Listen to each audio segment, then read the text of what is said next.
Okay guys, so we're standing here with our old shop X19. This old girl has been around the bend. We've had it for a long time at the shop. We've ridden this thing a lot.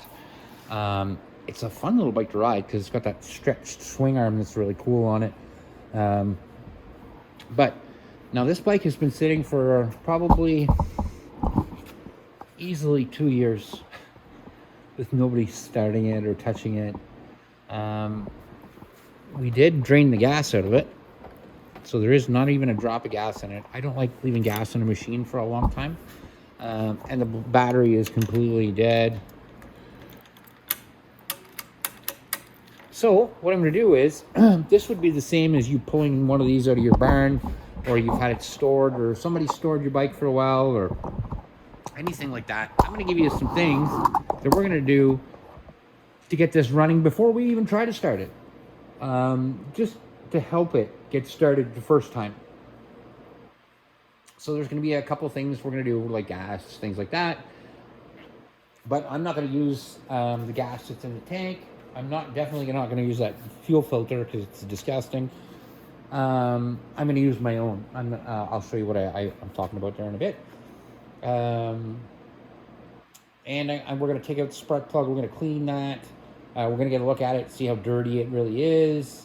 We're going to check the oil, things like that. I am going to just probably boost it the first time. I'm not going to bother putting a battery in it. I probably have a battery laying around for it somewhere. But I just want to get a look at it, see what's all going on with it, what it needs. But first things first, we need to get it started. So when they get this, have been sitting for this long a time, there's some things you're really going to want to probably take care of. The bottom of the carb in this, the bowl is probably so full of crud. We're going to take that apart. We're going to clean it. So just hang on to your socks, fellas, and wait till I get my stuff together, and we'll get started. Okay, so first thing I'm going to do is I'm going to pop the spark plug out of it. So we're going to need a 16 mil socket, deep socket, and ratchet, obviously. Now, if this was in the shop normally, I would just change the spark plug. But some people don't have new spark plugs at home. But I would recommend changing it, especially if it's been sitting for a really long time.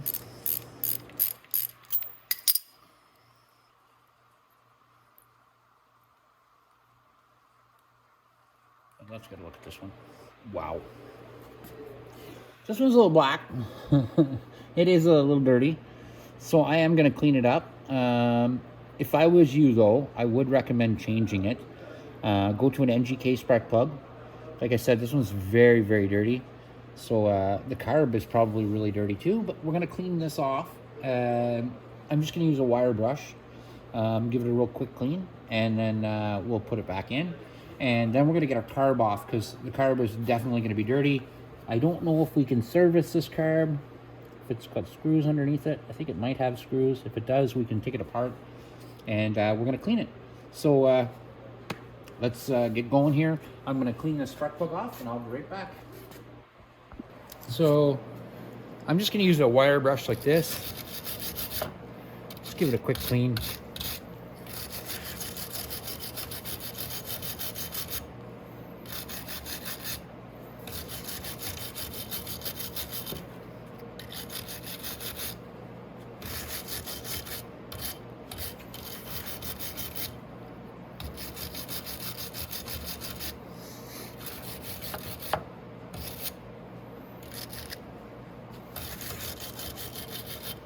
I didn't mess with the gap on it either, so it should be fine.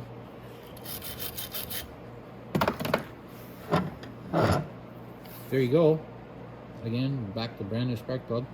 So we're gonna put that back in, and then let's get that carb out and take a look and see what's going on with it.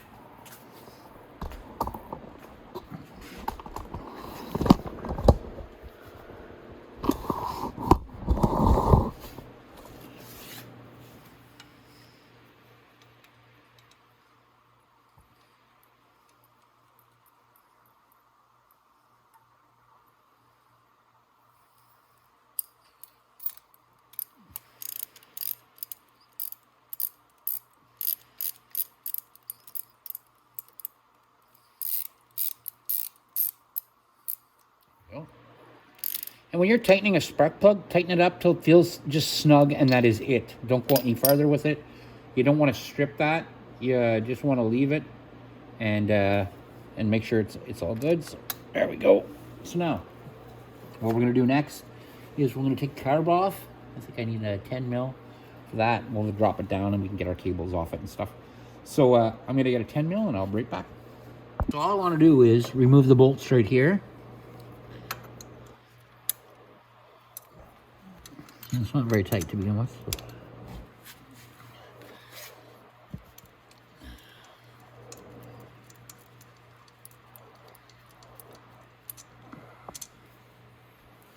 Okay.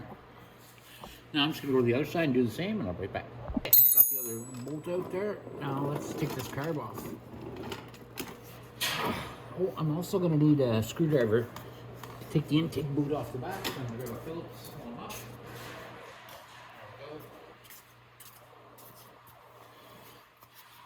And this is all before I even try to start to boost it. Like, I could probably boost it and get it running, and it'd probably run, just not very well. But what's the point of that? Why not just do it right from the start? I'm also going to disconnect my my choke cable.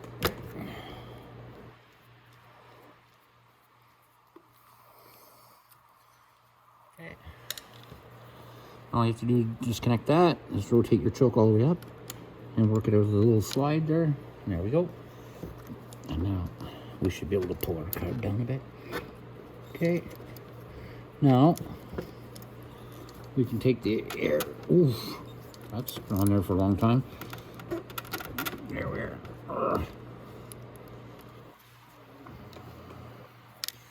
So this carb has been on so long. This is a 2019 model, by the way. So it has a couple years on it. There we go. But that rubber is so stiff. Okay, so now I'm going to take the top off the carb. Get the needle valve out of there. And we can go ahead and we can disconnect the fuel line. I don't think there's any fuel in there. Yeah, there's not. So I have the fuel line here. This carb looks like it's seen probably better days. But the problem is with this carb, now that I'm looking at it, is it doesn't have screws on the bottom. It's only got these stupid rivets. I can cut that into a screw right here. Well, I can smell the old gas in this thing. But I'm not going to. So if your carb is this old, if your carb's 5 years old and your bike hasn't started in a year, just change the carb. The carbs are super cheap. They're not expensive. You don't have to fight to get a carb. It's just, like I said, they're cheap enough that it's worth it to just go ahead and replace it. And unfortunately, I can't do anything with this one. It's not like they've left me so I can clean it. I can clean it if I really want to, because I can take it all apart. I can drill these or cut these into screws and use them as screws. Because it just smells terrible. The gas in there is so old. So I'll probably just throw a new carb on it. Might as well take my intake gasket off. Take a look at that. That's not bad. The rubber seal in there could probably be taken out and flipped around, because they get flat after a while. So I'll probably pop that out, tin it around. So what I'm going to do is I'm going to go ahead and I'm going to cut some screws into that. I see a little bit of water did get into the air filter a bit. So I'm going to go ahead and keep plugging away at this. And I'll be right back. So I went and got another carb. This is one I have out of a stockpile. I keep a lot of parts. But this one's a good carb. It came off one that got an upgrade. It's the same carb as this, just a little different style, but they're both the exact same carb. So we're going to use this this girl right here when we put this back together. So I'm going to go ahead also and pull this one apart. Tell you what you can look for, because you notice this one has screws on it on the bottom, so we can take the bowl off and get a look at the jets and stuff. This one here, like I said, is the same carb as this.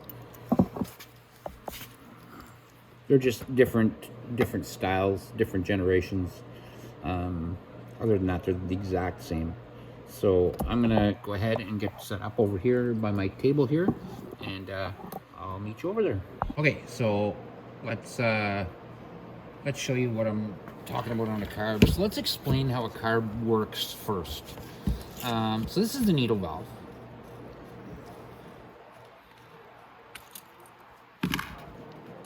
Down in there, and I get that. Ooh, come here, you. There we are. So there's our needle valve.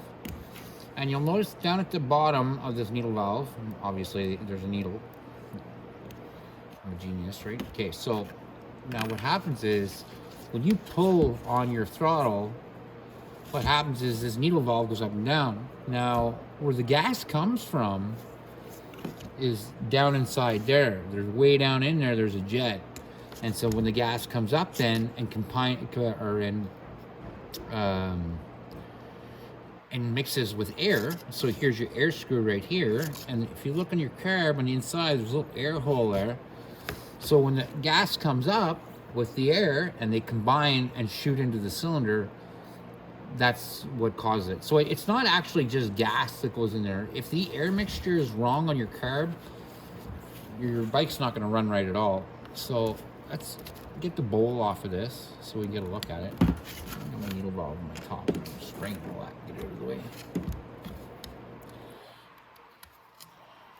Now this carb's got something a little different than the other carb had. It has fuel petcock on it, but that's not going to make a difference. Excuse me, that just lets the gas get into the carb.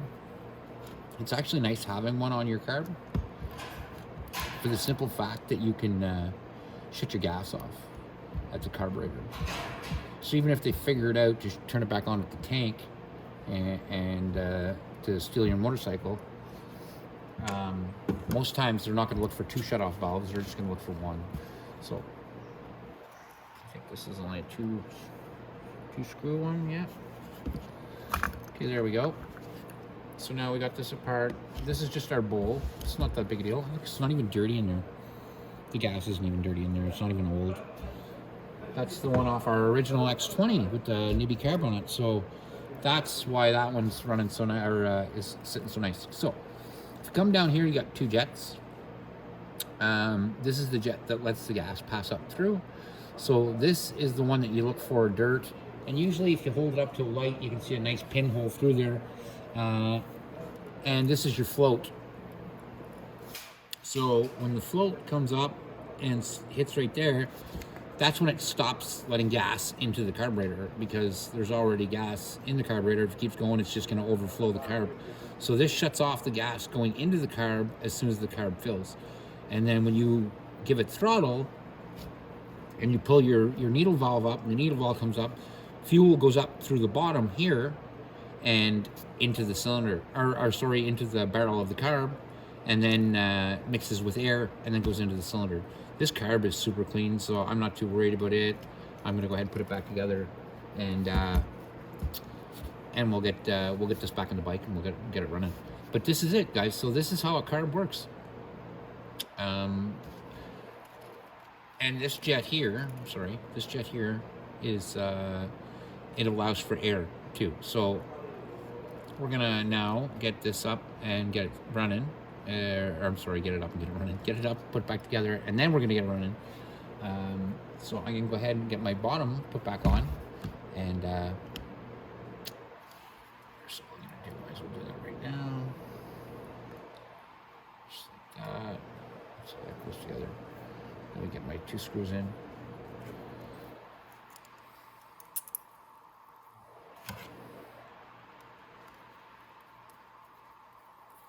Now we can get my needle valve and my spring. There's no point putting the needle valve in, because I'm actually going to use this needle valve. I'm not going to use the one that's on the bike, because these carbs are slightly different, just in case. So we'll change the whole top.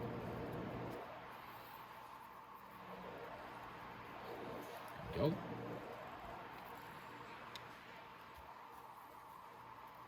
nice and tight. Okay, and now this is the way it is. We can leave it alone. I'm going to use the choke. The choke does work the exact same as the other carb, so I'm going to get my camera set back up over the bike, and I'll be right back. Okay, so now I'm down here. I'm going to remove the old needle valve. Like I said, I don't know if it's the exact same, so I don't want to leave it on there and then try to start the bike and it not run. So we can just take that off of there. We'll pop the top off, just like that. And we'll put all that over to the side. Now this one has the same top, almost. It looks the same, but that doesn't mean anything, so.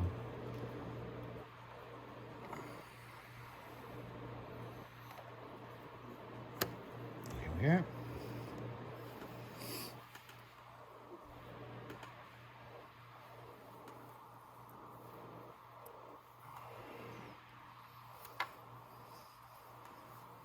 And to put a needle valve on is really simple. Compress the spring, hold the cable between your thumb and finger like that, and then just put it on and pop it on, just like that, and it's on.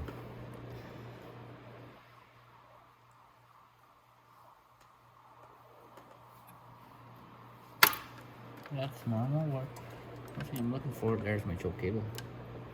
I want to make sure my choke cable's in the right place so I can put it on too. Now I can go ahead and put my needle valve, and if I look right now, that'll all go together right. So now, when you're putting this on, the little slash like that, that's for your idle screw. So it goes on the same side as your idle screw. There's your idle screw. And then this long slit here goes on the other side. So it goes actually on in the carb, just like this. Because my idle screw is on the other side of the carburetor. So I can go ahead and put my throttle on.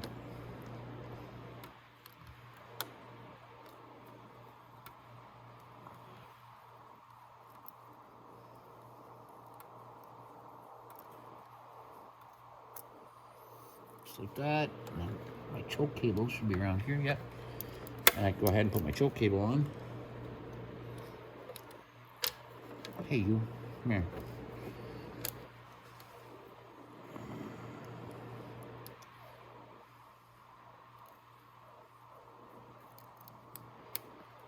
There we go. I just have to slip it in between them. Steel like that. Like that. Oh, I want to get that holder down in the little stud plug down in the holder.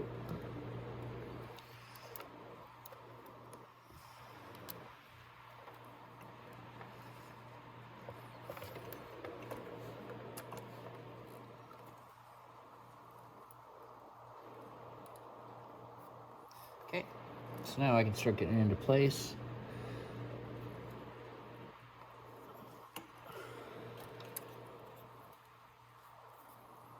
Get my bolts in place. Now the choke is where it's supposed to be, so I might as well screw that in. Now, before that goes on, you've got to remember to put this gasket on.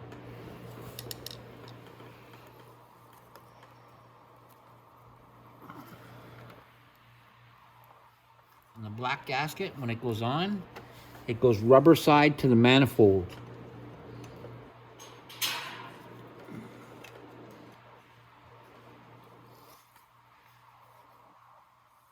Because the carb already has its own rubber on it. Okay.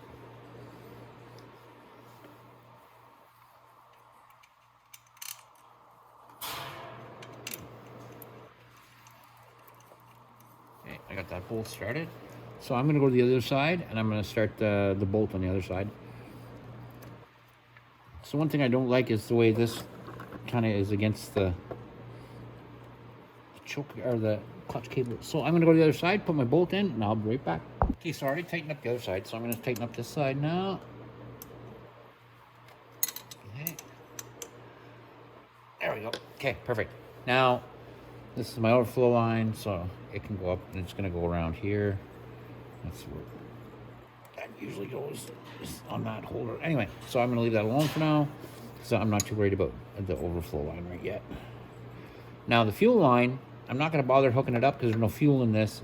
I have a little gas tank I'm going to put on it and put it right here. And then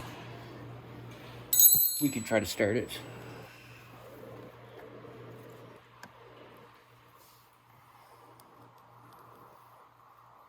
I can tighten up my air intake too.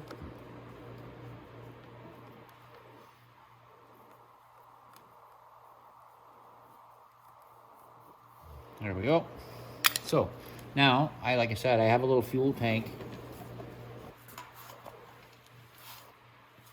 that I use for service. Here it is. And it doesn't need much gas in it. It's really nice, actually. I can put just the tiniest little bit of gas in it. But it has its own hose and its own shutoff valve, so I'm going to just hang it up on the handlebars. I'll run it down here.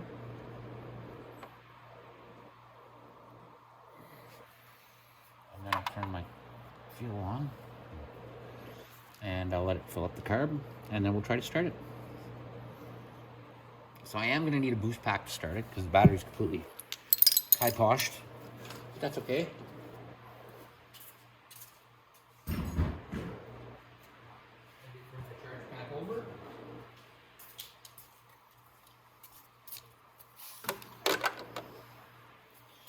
So let's get our camera set up for doing this.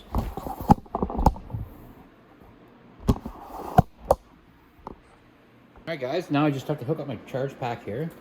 So do that time. Let's see if what we did helped anything, or if it will help us get started here. There we go. Some power going to the bike here. We got our dash lit up there for the first time because it hasn't been lit up in a long time. Just going to run through a cycle real quick. Then we'll turn our key on.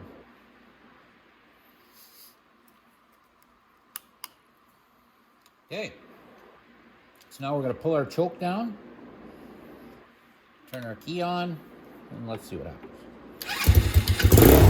Wow, oh, that fired right up. You see, there is reasons to do the things I say, like when it comes to cleaning spark plugs, stuff like that. I'm going to let it run for a few minutes. I want it to warm up a bit. And then I'll turn the choke off.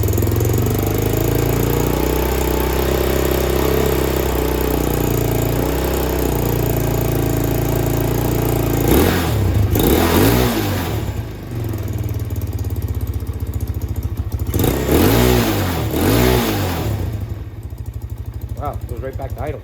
Nice.